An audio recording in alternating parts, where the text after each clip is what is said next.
começando mais um episódio do podcast Agro Depende, o podcast do universo agro, do mundo do agronegócio.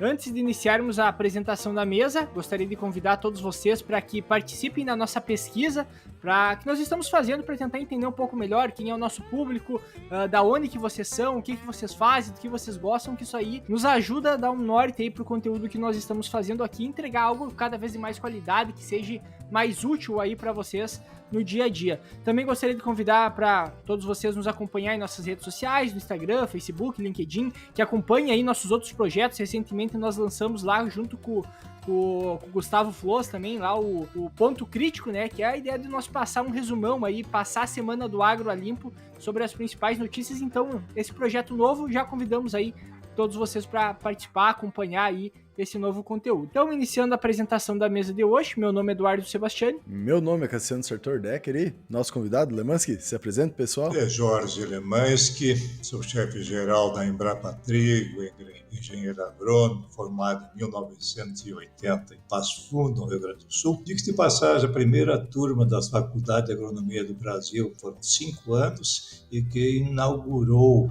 o estágio curricular de um semestre em fazendas, em empresas, né? E que depois acabou sendo uma prática expandida para as faculdades de agronomia do Brasil. Não, show de bola. E chamamos o Lemansky, que sempre nos dias de campo lá da CETREM, né? Ele sempre estava lá junto, o Garrafa organizando, sempre trazia ele. Sempre era palestras muito interessantes, que mostrava muito sobre o solo, sobre a dinâmica que a gente tem das plantas, do solo, desse desenvolvimento que a própria agricultura desenvolveu. Até que, conversando com a Marie Barthes esses tempos atrás, ela comentou muito sobre isso também, a importância da micro, macro fauna, das plantas, da interação desse todo, né?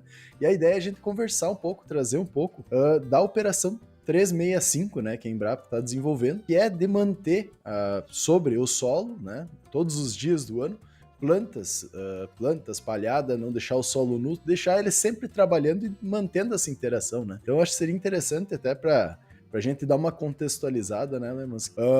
Toda essa questão do desenvolvimento histórico que a gente teve até a gente chegar nos dias de hoje e que a gente comenta que faz plantio direto, mas na verdade acaba sendo só um plantio sobre palha, né? Que a gente acaba não seguindo os pilares do plantio direto. Então, para começar a prosa, acho que seria interessante tu explicar para nós um pouquinho quais que são esses pilares do plantio direto que mantém essa operação 365 em pé. Veja, essa prática do sistema plantio direto, né, ele é uma prática que chegou ao Brasil em 1969, né, importado, e se percebeu nos anos 80 que apenas não queimar a palha e plantar na linha era insuficiente para o ambiente tropical e subtropical do Brasil. Então, fazíamos o plantio direto. E lá pelos anos 86, se estabeleceu a lógica do sistema plantio direto, que envolve,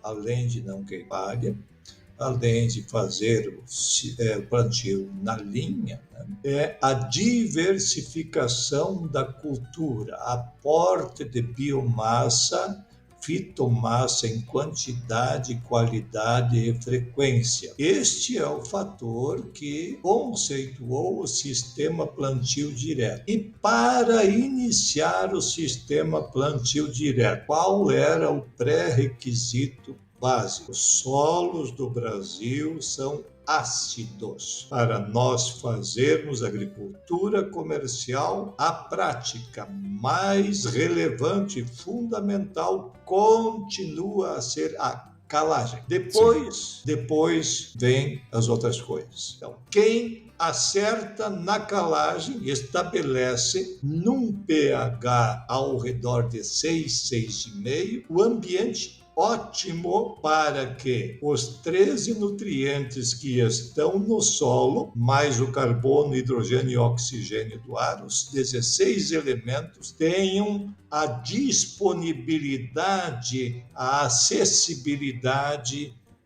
da planta. A planta come e bebe pela raiz. Então, este é o ponto. Então, primeiro, corrija pelo menos, e era esta a questão, na camada arável, Hoje nós estamos buscando, e os resultados maiores que o Comitê Estratégico Soja Brasil está mostrando, nós de 2015 a 2022 tivemos no Comitê Soja Brasil produtividade de 131,5 sacas por hectare, porém a média brasileira são 55,5 sacas por hectare. Ora, onde é que está essa diferença que a gente colhe, em média, 42% das melhores produções em lavouras? Não é na genética, é no manejo.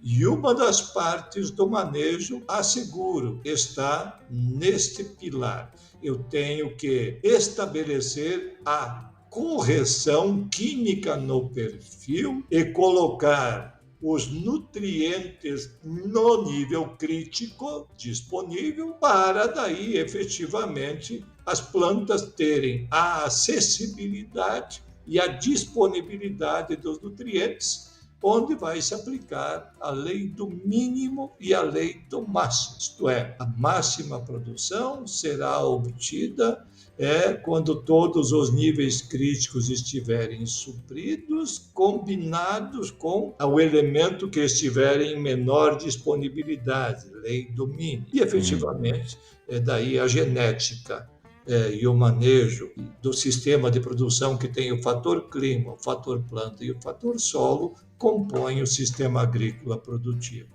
Em tese, eu adapto o solo para fazer agricultura. Não preciso, no ambiente brasileiro, fazer como os incas e como os chineses.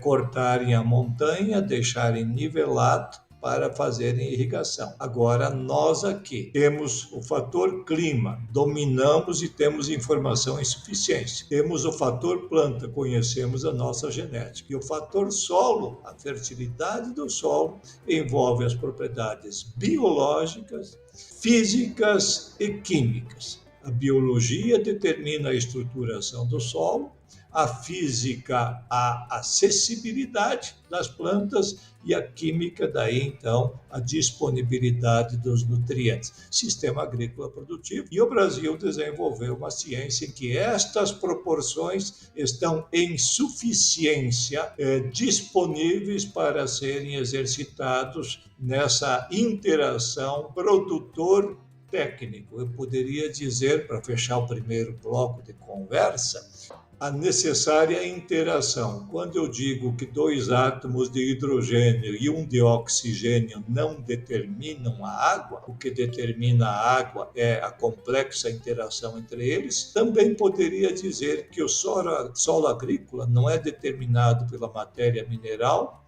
pela planta e pela biota edáfica, mas pela complexa interação que ocorre entre eles. Esse, para mim, é um planteamento inicial e nós temos as proporções que geraram este país sair em 1960 com 21,5 milhões de área cultivada com grãos e produzia 17,5 milhões de toneladas, para hoje, numa área física de 9,2 milhões de hectares, nós cultivarmos 74 milhões de hectares, porque temos 2 até 3 safras na mesma área, e chegarmos a superar os 300 milhões de toneladas de grãos para alimentar os brasileiros e parte do mundo. Nenhum país do mundo conseguiu fazer esta revolução tão fantástica que o Brasil está fazendo e que há uma dinâmica gigantesca acontecendo,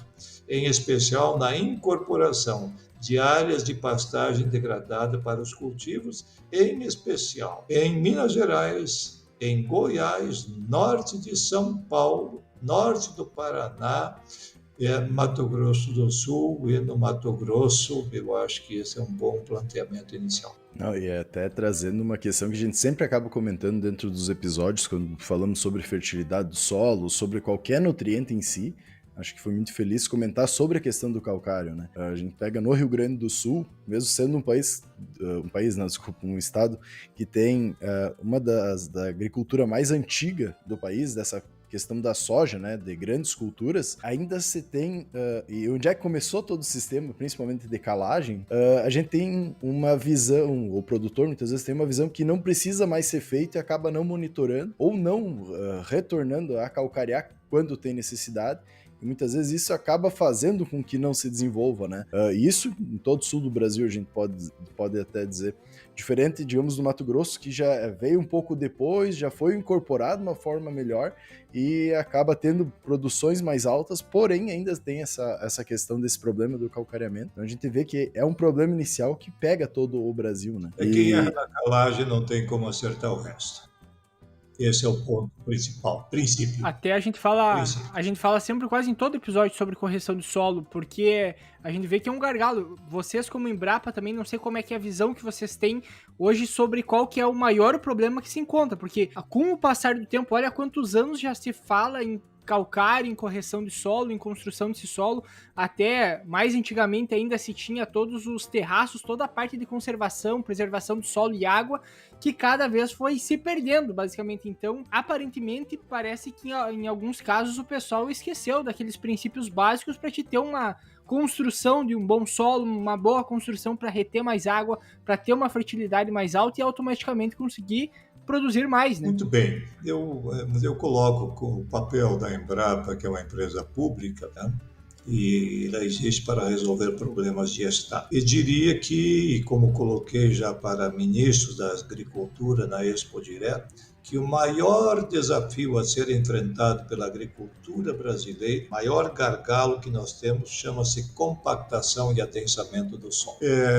Não nos cabe discutir o não feito. O papel nosso é gerar as referências tecnológicas para aqueles que as exercitam com a artesania que o agro requer hoje, tenham o menor risco e a maior probabilidade de êxito. Essas referências à ciência brasileira, o Sistema Nacional de Pesquisa Agropecuária, onde a Embrapa, em especial, se inclui, mas tem as unidades estaduais de pesquisa, tem os institutos federais e organizações de Estado. Existe também as universidades. Esse sistema, combinado com as empresas que também desenvolvem tecnologias, isso é algo robusto que está disponível e que nos leva a esses resultados do Brasil. Mas eu quero falar um pouco da Operação 365, que é uma articulação coletiva que tem basicamente a Embrapa participando, junto com a Rede Técnica Cooperativa da CCGL do Rio Grande do Sul, e são mais de 1.100 técnicos envolvidos em 32 cooperativas desse sistema, com a participação da Universidade de Passo Fundo, com a participação da Universidade Federal do Rio Grande do Sul, com as cooperativas. Nós viemos desde 2020 e tendo começado em dezembro de 2019, então com o gestor da CCGL, o Dr. Caio Viana, dialogando também com o Banrisul, e o Banrisul sendo parte desta agenda, mas que em fevereiro de 2020, nós começávamos a dialogar para o enfrentamento disso que nós temos a fazê-lo. Bom, como nós podemos desenvolver a melhoria da qualidade biológica, física e química do solo através do manejo, tendo as proporções que permitam a produtividade rentável com a aplicação do conhecimento da ciência. Então, com base nisso, houve uma versão inicial, de certa forma, uma adaptação que sugeri do índice de qualidade participativa. Daí, houve uma crítica a todo este material, com todos esses atores, pesquisadores da Embrapa, em especial da Embrapa Trigo, colega de Nardim, Vanderlise, todos do corpo técnico de solos, sim, combinados com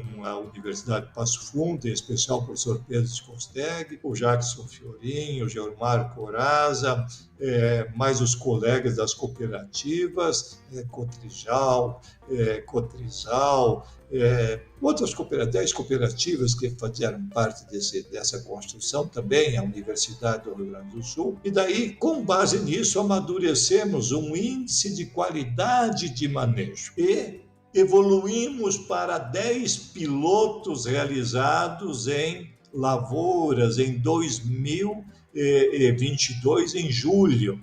Nós estávamos em Sarandi, em Não Me Toque, em Nova Palma, em vários espaços realizando isso, com os técnicos aplicando o questionário, validando, e com base nisso, então, amadurecemos um chamado índice de qualidade de manejo, que tem umas variáveis que são aplicadas. Todo este propósito é que a gente, com o manejo, certifique talhões para que, com os indicadores aplicados a campo, o produtor, além de acessar o menor risco de produção e ter o manejo mais eficiente da sua propriedade, possa, e nós estamos trabalhando com isso, acessar talvez benefícios creditícios pelo menor risco e, consequencialmente, também a gente possa chegar a um seguro mais compatível. Então, é uma convergência de esforços que estão sendo feitos, com vistas ao quê? A reduzir os riscos e colher melhores resultados, que a gente chama de as boas práticas agronômicas aplicadas no limite do conhecimento que temos e é robusto nesse momento, para que a gente tenha produtividade rentável, isto é, que o produtor tenha renda líquida. E, efetivamente, estou aberto a até comentar esses indicadores no decorrer dessa agenda. Portanto, começamos em dezembro de 2019, evoluímos de um índice de qualidade participativa inicialmente, chegamos a um índice de qualidade de manejo, fizemos os pilotos a campo, revisada todas essas métricas, e agora, no dia 17 deste mês de março, em Cruz Alta, fizemos uma capacitação para 18 cooperativas e 97 técnicos, para que esse trabalho, então, comece a ganhar escala no campo dos associados das cooperativas neste momento. Hoje esse projeto está só no Rio Grande do Sul ou ele já foi levado também para outros locais do Brasil? Ele está no âmbito do Rio Grande do Sul, porque requer estruturação de capacitação para essa certificação. Ele é um processo de avaliação. Foi criada na CCGL a plataforma Smart Coop, que vai permitir monitorar, e essa é uma construção permanente, Embora hoje à tarde, junto com o Giovanni Faé, que é um dos coordenadores dessa agenda, e outro coordenador é o Geomar Coraza, nós tivemos uma discussão com o assessor especial do ministro da Agricultura, o Carlos Augustin, junto também com a secretária de Inovação e Desenvolvimento Sustentável do Ministério da Agricultura, atores do Ministério da Agricultura, para que nós amadureçamos talvez uma agenda mais significativa, porque isto é robusto para o enfrentamento dos efeitos que as estiagens têm causados, e são as boas práticas agronômicas que vão mitigar esses efeitos pela intensificação sustentável do uso da terra no outono e no inverno, porque sabe-se que a melhor safra de verão é preparada no inverno. As melhores colheitas nesses últimos 3 anos das lavouras de soja, dos déficits hídricos que tivemos, sempre foram colhidas em cima da resteva de trigo de um cereal de inverno. Hoje, se a gente for ver de uma forma prática, assim, até para quem está nos escutando, o que se consiste a Operação 365? O que é realmente feito lá na lavoura? Qual que é o diferente? Porque se a gente pegar a maioria dos casos, a gente sempre tem uma sucessão de culturas. É um ano trigo e soja. Tem gente que se arrisca a colocar, às vezes, alguma cultura ali ainda no meio, mas algum milho também, Mas a diversificação mesmo, ela é bem limitada, que a gente acaba observando. Não não limitada por uma questão operacional, mas por escolha da maior parte dos produtores. Para a gente ilustrar isso para o pessoal, o que realmente muda nessa operação 365? Então vamos lá. Como é que... Sim, pois não, Cassiano. Eu ia dizer, até complementando, né? Muitas vezes tu comenta da densação do solo mais adensado, mais compactado, né? E muitas vezes o pessoal já pensa, não, é só passar um pé de pato, alguma coisa, para conseguir quebrar, vamos dizer, essa camada compactada, né? E eu acho que é interessante também trazer a outra parte que entra das plantas, que eu creio que tu vai dar uma comentada agora também. Né? Perfeito.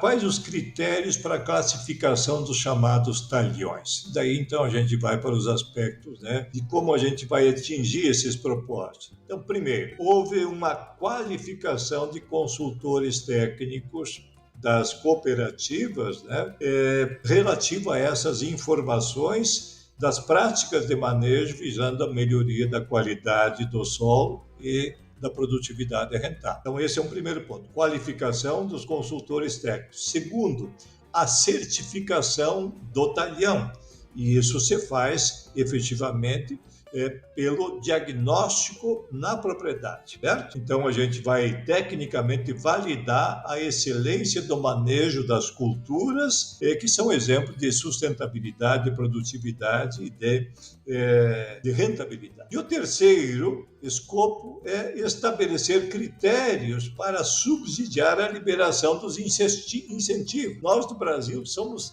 fantásticos em estabelecer o direito penal. Cada dia se fala direito penal. E o direito premial, onde está?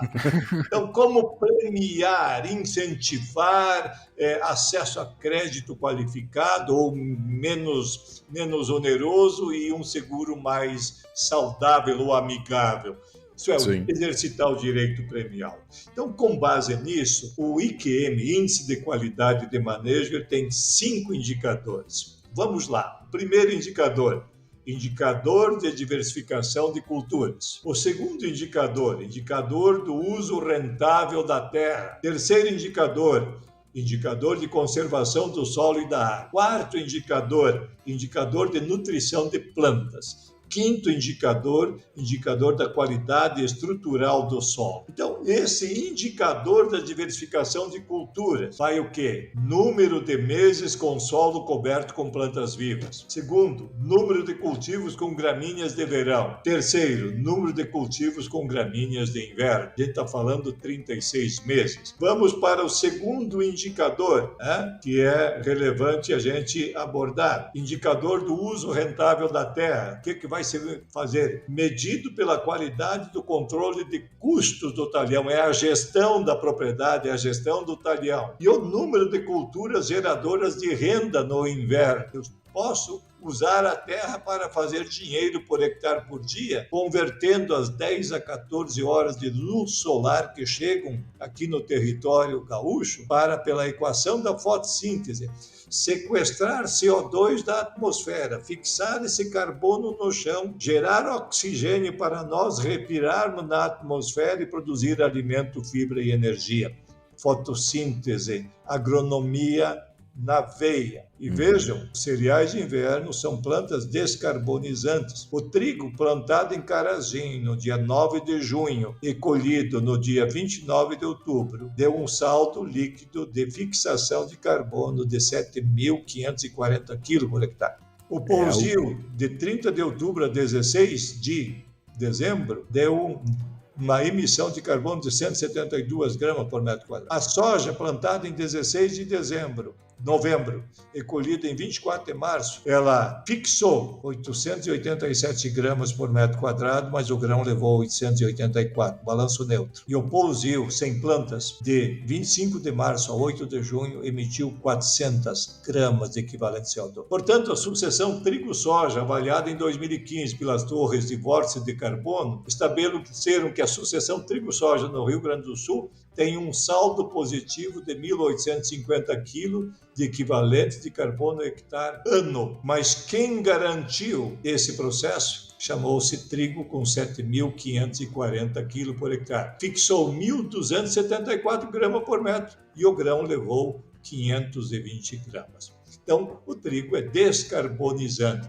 Intensificar o uso da terra com cereais de inverno, os 365 dias, nessas lacunas onde é que houver um pousio, nos dará maior descarbonização, nos fará um solo com melhor fluxo de água e de ar, menos compactado, com mais resiliência, com menos risco de quebra de safra em anos ruins de chuva e com melhores entregas em anos bons de chuva. Este é o escopo da Operação 365. Então, este é o segundo indicador. Vou para o terceiro indicador deste processo, conservação do solo e da água. São 3 subindicadores. Semeadura em contorno, em sentido oposto ao declive, ou morro acima ou morro abaixo, não mais, porque esta é a prática de menor custo e de maior impacto que nós temos para o controle da erosão. Prática milenar, que precisa ser restabelecida. Segundo, medida da restrição ao crescimento radicular até 40 centímetros. Terceiro, o número de vezes que o talhão apresentou erosão em sulco nos últimos 3 anos. Então, este é um outro indicador. Mas veja, essa prática milenar precisa ser restabelecida no agro. Quando a gente olha as lavouras em que eu tenho plantio em contorno, eu tenho lá na lavoura 2,5% de teor de matéria orgânica. Quando eu olho o resíduo que saiu da lavoura, as análises, 7,4% de teor de matéria orgânica. Quando eu olho a lavoura, que eu tenho 17 ppm de fósforo na lavoura, quando eu olho no sedimento, 54 ppm de fósforo. Isso avaliado. O que significa para mim colocar um ppm de fósforo na camada de 0 a 20 centímetros? 100 quilos é super simples. Então, não há como segurar água em gamela furada. Então, esta prática do plantio em contorno, ela é de altíssimo impacto, de baixíssimo custo. Só na linha de cultivo em nível, eu seguro uma chuva de 25 centímetros microterraços. E veja, eu segurando a água no alto da coxilha, esta água vai infiltrar depois da capacidade de campo e acessar o lençol freático. E naturalmente vai levar de 3 a 5 meses para chegar na calha do rio. E se não chegar na calha do rio, esta água, tendo os fluxos de água e de ar, a água capilar poderá ainda abastecer a raiz da planta. Se eu não seguro esta água só com micro terraço e com as plantas, eu boto o goleiro, eu boto o terraço, e daí eu seguro toda a água na lavoura. Então esta é uma prática consolidada. Falava para os prefeitos aí na Expo Direto, posso não experimentar isso na minha geração, mas asseguro, esta prática levará aos menores riscos das quebras de safra e a maior resiliência, e vai fazer com que muitos agricultores permaneçam na atividade e que outros saiam dela. Veja o exemplo. Ali na Sementes Falcão, em Sarandi, em 1987 foi estabelecido, 1987 foi estabelecido o sistema de terraço for Windows, uma coxilha de 149 hectares, onde tinha 25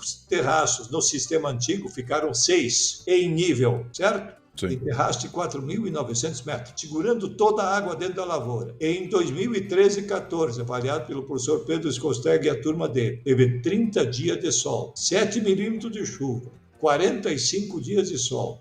A produtividade foi 57 sacas de soja, enquanto no entorno 20, 25 sacas. Então, são exemplos da aplicação desses princípios. Então, conservação do solo e da água é outro indicador, que é o terceiro.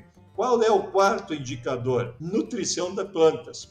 Isto é, faz a análise de adubação baseados em análise do solo e nível de restrição causada pelo pH e saturação de alumínio tóxico. Então, análise do solo no perfil. Vamos ver onde está o solo corrigido, porque em 1986 se estabeleceu o sistema plantio direto. Para iniciar o sistema plantio direto no Brasil, primeiro corrija o solo no perfil, a acidez com o calcário e fósforo, potássio e os nutrientes no nível crítico. Depois disso, entre e oferecendo de 10 a 12 toneladas de matéria seca por hectare por ano, para que a biota edáfica tenha o que comer e estruture o solo. E daí, estruturado o solo, as condições físicas para os fluxos de água e de ar, a química que está disponível ser acessível às plantas. Esses são fundamentos clássicos da agricultura conservacionista. Se exercitados com a artesania do agro,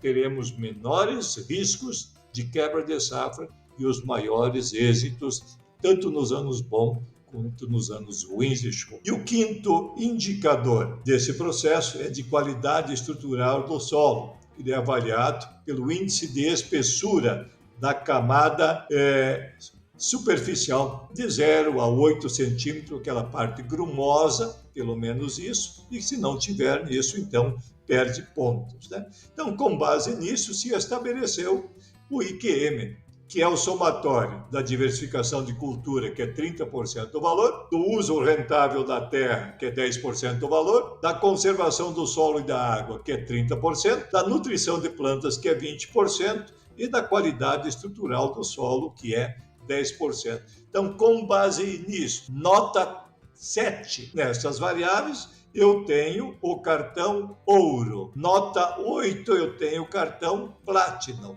Acima de 9, eu tenho o cartão black. Então, esta é a certificação dos níveis de qualidade do sistema produtivo, que esta certificação aplicada em questionário, amostrando o solo nas camadas até 40 centímetros, certo? Preferencialmente de 5 em 5 centímetros, mas os dados mostram fazer de 0 a 10, de 10 a 20, de 20 a 40, nos gera informação substantiva. Avaliando a capacidade de infiltração com os infiltrômetros, nós vamos gerando essas informações que estão gerando, então, dados de pesquisa para avançarmos nas indicações, mas também esses dados em suficiência para essa qualificação e daí o produtor acessar, isto é, reduzir o risco da sua produção e sem demora. As cooperativas, quem tem esses talhões certificados, ora, é menor risco para a cooperativa ter o acesso ao crédito e como também, talvez, a menor qualificação para os seguros. Então, eu acho que é uma caminhada que estamos fazendo, é algo inicial, está ganhando escala neste momento no âmbito de cooperativas, né? Mas que está aberto. Então, os atores, em especial nesse momento, são a Embrapa, a Rede Técnica Cooperativa, CCGL, né? E também as contribuições que a Universidade de Passo Fundo, que a Universidade do Rio Grande do Sul vem fazendo, né? E a gente está conversando com os organismos de crédito, o Banrisul está buscando ver de como pode contribuir com essa agenda, né? E efetivamente conversando com o Sicredi, com o Banco do Brasil, com o governo de estado, com o governo federal. É uma construção coletiva, é melhor esses aspectos serem coletivos, porque quem ganha é a sociedade. Quando cresce em R$1 a renda agropecuária no campo, cresce em 67 centavos a receita no caixa da prefeitura. E isso se transforma em habitabilidade local. E quando cresce em R$1 a renda agropecuária no campo do município, cresce em 1,07 a renda não agropecuária na cidade. Este é o impacto da inclusão produtiva que o agro faz. E nenhum país no mundo está fazendo a revolução que o Brasil vem fazendo. Sim, há um tempo atrás eu já tinha escutado isso até num seminário, que era algumas empresas de crédito, mas era projeto de startup, coisa, de buscar, por exemplo, para o produtor em base de seguro rural, uma forma de eu fazer algo similar a isso. Por exemplo, o cara que está fazendo tudo certo, que tem normalmente uma estabilidade na produção, por que ele não paga menos juros? Basicamente, hoje, todo o nosso sistema ele é baseado nisso, né? Pela maioria que faz, de certa forma, errado o sistema, ou não tem um sistema tão correto assim, automaticamente faz com que o juro seja mais alto, até porque tu tem mais problemas, tem um risco muito maior em função dessa falta de manejo, e aí todo mundo acaba pagando a conta por isso. Eu acho que por isso que é uma iniciativa que vale bastante a pena, por causa que até a gente conversou com o Maurício Querubim há um tempo atrás sobre a questão de carbono, né? De carbono de forma geral, créditos de carbono.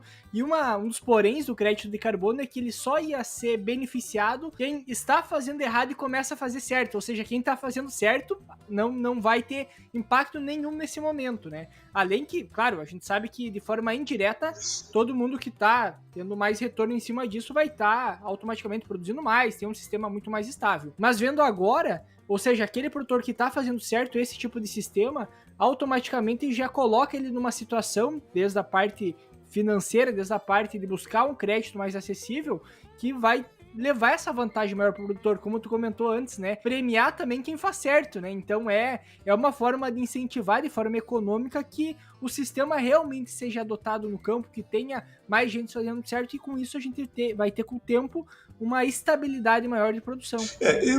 Veja, eu falo com uma humildade necessária, né? Esse processo ele vem sendo construído e continuará a ser construído. E depende da convergência, diálogos de convergência, para que as inteligências que possam contribuir, contribuam para nós avançarmos e estabelecermos uma nova régua de manejo pela compreensão. Vejam quando eu disse a matéria mineral, a planta e a biota edáfica não determinam o solo agrícola, o que determina é a complexa interação entre eles. Muito bem, 2 átomos de água e 1 de oxigênio não determinam a água, o que determina a água é a complexa interação entre eles. E nós humanos temos que ter a tolerância, a paciência, o senso de observação para construirmos coletivamente esta saída. Há um esforço no Rio Grande do Sul e nós vínhamos cultivando apenas 9%, isso há 3 anos, com grãos de cereais de inverno em relação ao verão. Se nós cultivarmos 40% com grãos de inverno e outono, aquilo que cultivamos no verão, nós estaremos colocando 32 bilhões de reais na economia do Estado, impactando 7% do PIB, melhorando a resiliência e a economia do Estado. Então, o convite é para que a gente compreenda. A agricultura é um processo complexo, não é resultado de um produto. O sistema agrícola produtivo requer o conhecimento das proporções do manejo do clima, do manejo das plantas, a planta que eu escolho para o modelo de produção e do manejo do solo. Esta harmonização das proporções nós os temos.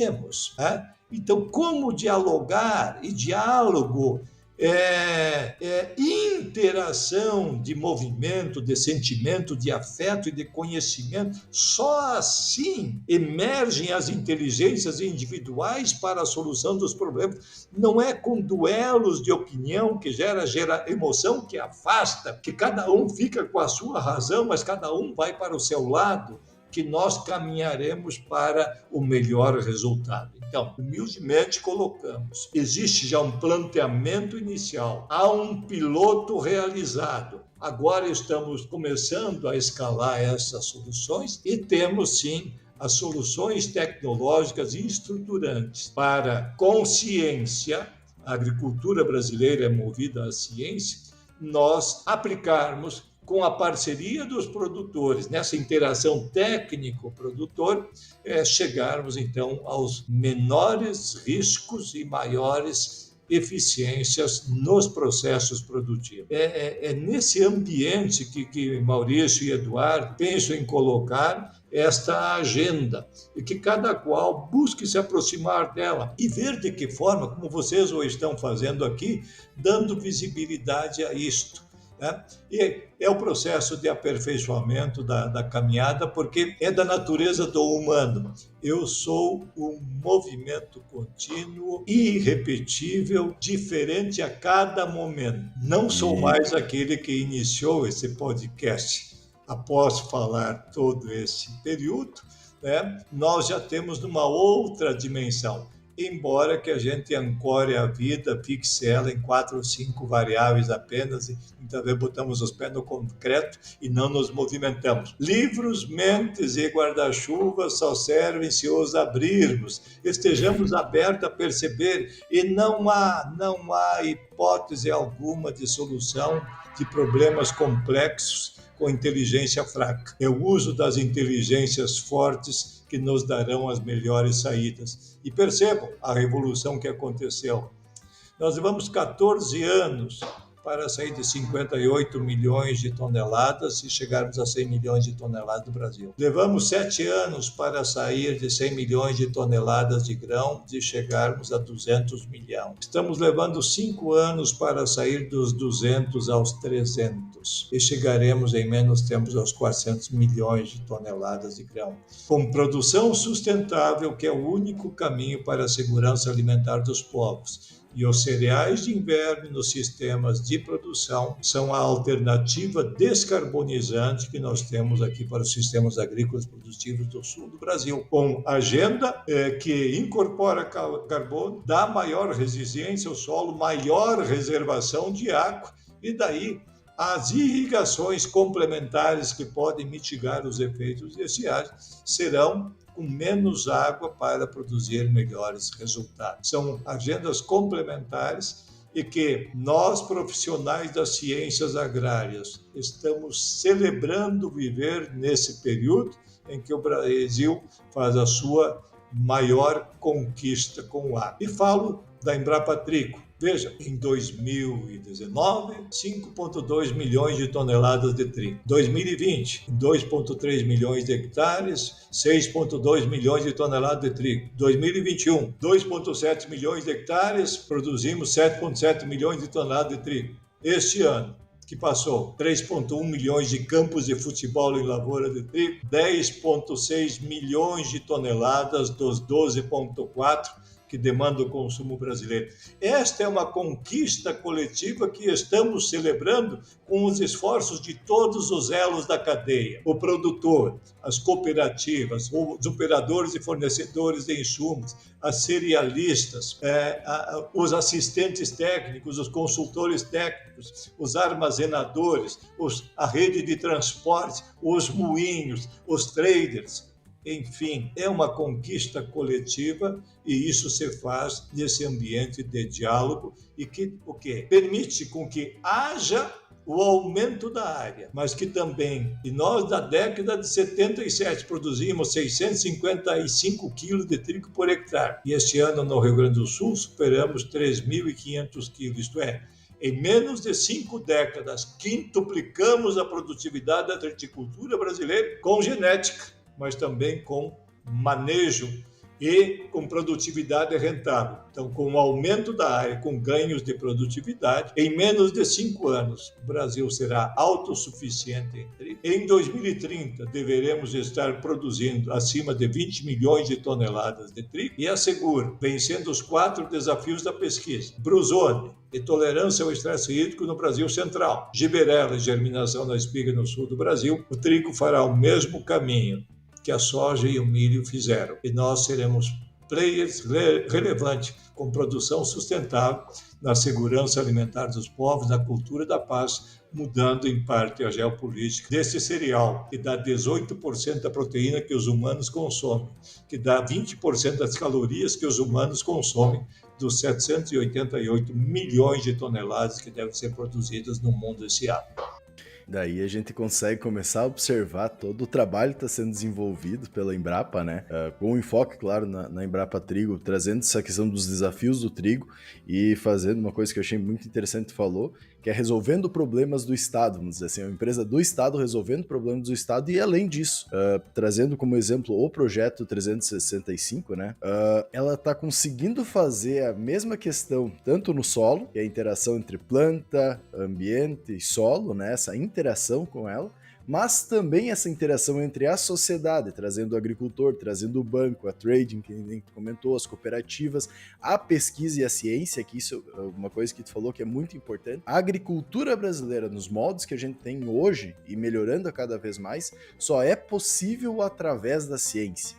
A gente só conseguiu vir para o Brasil Central, vamos dizer assim, por causa da ciência. Conseguimos aumentar a área de produção no Rio Grande do Sul, também em todos os outros estados, por causa da ciência, trazendo e complementando agendas mundiais, que nem a questão da descarbonização, e resolvendo problemas que muitas vezes não é lembrado. Então é muito importante a gente trazer que o agro brasileiro é a solução, tanto para a questão do aumento populacional, né, para a gente vencer maltas, continuar vencendo maltas aí, né, com a população que está cada vez aumentando mais, a gente conseguir ter uma alimentação não só em quantidade, mas sim também em qualidade, fazendo com que esse solo fique cada vez mais sustentável, né? A agricultura fique sustentável, a gente consiga disponibilizar essa fertilidade dos solos para as outras gerações também. E eu acho que a Embrapa aí está de parabéns em estar auxiliando no desenvolvimento de tudo isso. Né? Eu gostaria só de fazer um aspecto, vejo como está ganhando dinâmica. Nós, então, hoje temos trigos produzidos, como os melhores trigos do mundo, em especial no Brasil Central, pelo regime hídrico que tem. Nós temos o recorde mundial de trigo por hectare por dia, 80,9 quilos de trigo por hectare por dia. A Nova Zelândia produziu 289,9 sacas de trigo em 317 dias, isso dá 54,8 quilos por hectare por dia. Nós produzimos 9.630 quilos lá no Paulo Bonato, em Cristalina. Em 119 dias, BRS 264, produz todas as farinhas, isso em 119 dias, 9.630 quilos, 160,5 sacas por hectare. Então, nós temos, então, avançamos nas soluções para panificação, biscoito e macarrão. Qualificamos o trigo brasileiro. Ano passado, o Rio Grande do Sul exportou 2.920.000 toneladas para 14 países consumirem pão. Segundo, nós hoje temos a possibilidade, e é um derivado, uma solução tecnológica pelo déficit de milho no Rio Grande do Sul e Santa Catarina, do uso do trigo, do triticale e da cevada, para ser complementar ao déficit de milho para suínos e aves, e também para compor ração. Terceiro, nós temos agora também o derivado, a possibilidade de usar trigo e triticale, cereais, para a produção de etanol. 1.000 quilos de trigo ou triticale gerar a ordem de 400 quilos de etanol e 330, 340 quilos de DDG com teor de proteína 34, 36, que vai compor ração. Quarto, nós temos a liquidez da exportação, porque o trigo brasileiro tem uma certificação internacional exportado para 14 países. Quinto, nós temos o trigo para pastejo, RS Talumax, plantado em Serafina Correia, no dia 8 de março. Dia 6 de abril começou o pastejo e foi até o último decêndio de outubro. 16 ciclos de pastejo na Granja Perim. Este é um dos leites mais competitivos que eu consigo produzir. Terceiro, eu tenho o trigo BRS Pastoreio, que plantado lá em Cachoeira do Sul, pelo Paulo Engel, em maio. Dia 16 de junho entrou o pastejo, em 9 de julho era o ganho de peso diário em 186 cabeças de 1.570 gramas de carne, peso vivo diário, em 126 hectares. Em 17 de agosto, 1.530 gramas de ganho de peso diário. Em 10 de setembro parou de pastejar. Em 27 de outubro tinha 48,7 quilos de trigo para biscoito ou para compor ração, sabendo que o abate de animais é a primeira indústria do Rio Grande do Sul, sabendo que as fábricas de rações são a segunda indústria do Rio Grande do Sul. E, portanto, o outono e o inverno, nós estamos com uma cevada forrageira, que plantada em 11 de março de 2021, em 32 dias espigou, em 74 dias tinha 4.500 quilos de matéria seca de silagem grão leitoso, com potencial para gerar 5.200 quilos de leite. E daí eu tenho os 365 dias do ano com plantas que remuneram. A exemplo da BRS Corbel, uma outra cevada, plantada em 11 de março e feita silagem grão leitoso no dia 5 de julho. Potencial de alimentar e de gerar na conversão 9.900 quilos de leite. Nesta mesma área, em 9 de julho, colocaram o triticale BRS Zenit e no dia 27 de outubro, colher este triticale para fazer silagem e gerar o equivalente em capacidade nutricional, potencial nutritivo, 16.670 quilos de leite por hectare. Portanto, em 230 dias, num período que eu tenho área disponível para o Rio Grande do Sul, que eu tenho semente, que eu tenho disponibilidade de máquinas para fazê-lo, que eu tenho gado de leite para se abastecer, eu tenho uma possibilidade de gerar uma renda bruta equivalente a 262 sacas de soja, preparando a melhor safra de verão sem ofender o cultivo da soja, sem ofender o cultivo do milho.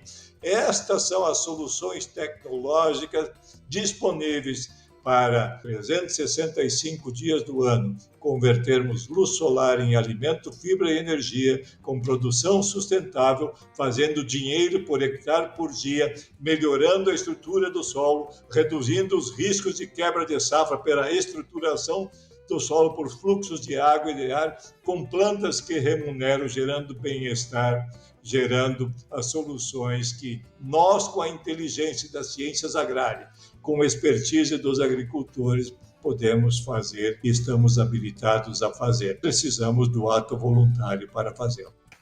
E esperamos que esse projeto, né, após validado, estruturado um pouco mais, que nem tu comentou, está sendo validado no Rio Grande do Sul, consiga chegar a todo o Brasil e realmente desenvolver cada vez mais o nosso agro brasileiro. Até aproveitando, Lemanski, se tu puder passar para o pessoal onde eles podem achar muitas vezes esse material, para a gente ir para os finalmente também, onde eles podem encontrar um pouco mais esses materiais, porque a gente tem uma biblioteca muito ampla na Embrapa que muitas vezes não é utilizada, né? Então acho que vale a pena esse recadinho final aí.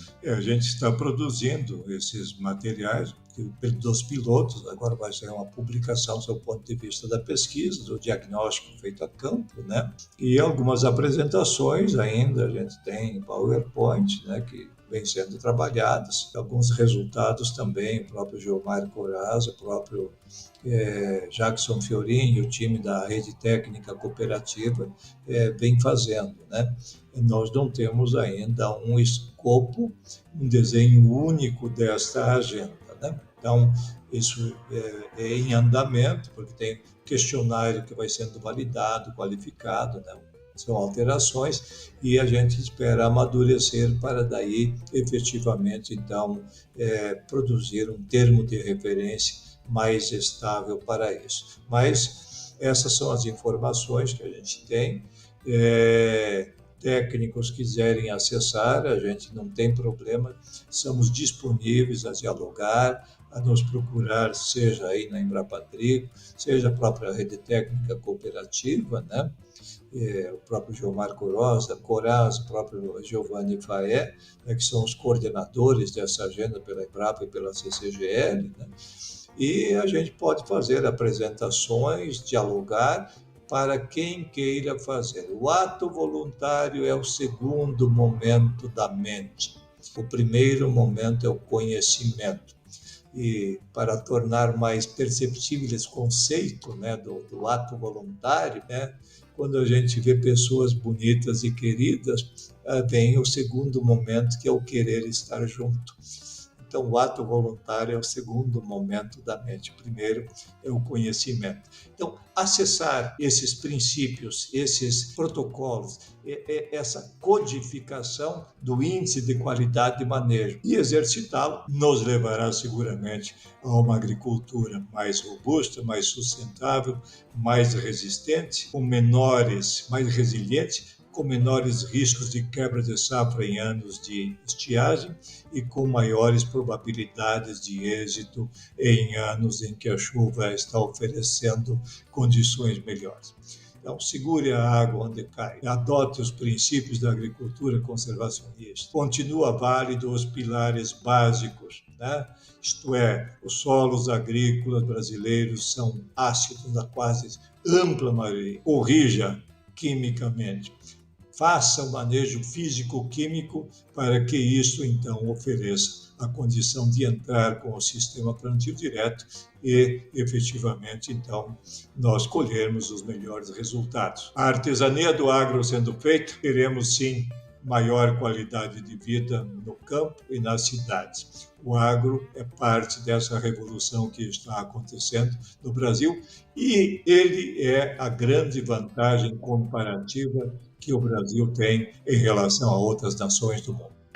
Então, show de bola. E convidar o pessoal também a ouvir os nossos outros episódios aí. A gente tem uma parceria forte com a Embrapa, até mesmo com a Embrapa de Passo Fundo aí, Embrapa Trigo, que esse ano a gente já gravou com o Denardim, com o Faé, com o Anderson Ferreira. Também gravamos com a Sheila Esbalcheiro. Então tem diversos episódios falando sobre tanto a cultura do trigo, quanto do solo, quanto, enfim, diversos episódios que a gente tem aí com o pessoal da Embrapa Trigo, como também das outras Embrapas do Brasil, né? Embrapa Soja, a gente tem uma forte parceria. Então convido todo mundo a ouvir esses outros episódios que a gente tem. Agradecer ao Lemanski aí por ter aceito participar conosco, ter trazido essa elucidação sobre como está o projeto, né? 365. Operação 365. Operação 365 e como ele está se desenvolvendo, pelo visto só tem a melhorar e ganhar mais campo, né? Cada vez mais. E também convidar todo mundo a nos seguir nas nossas redes sociais, seguir a Embrapa Trigo nas redes sociais também, ouvir nossos outros episódios e por hoje era isso. Até a próxima, pessoal!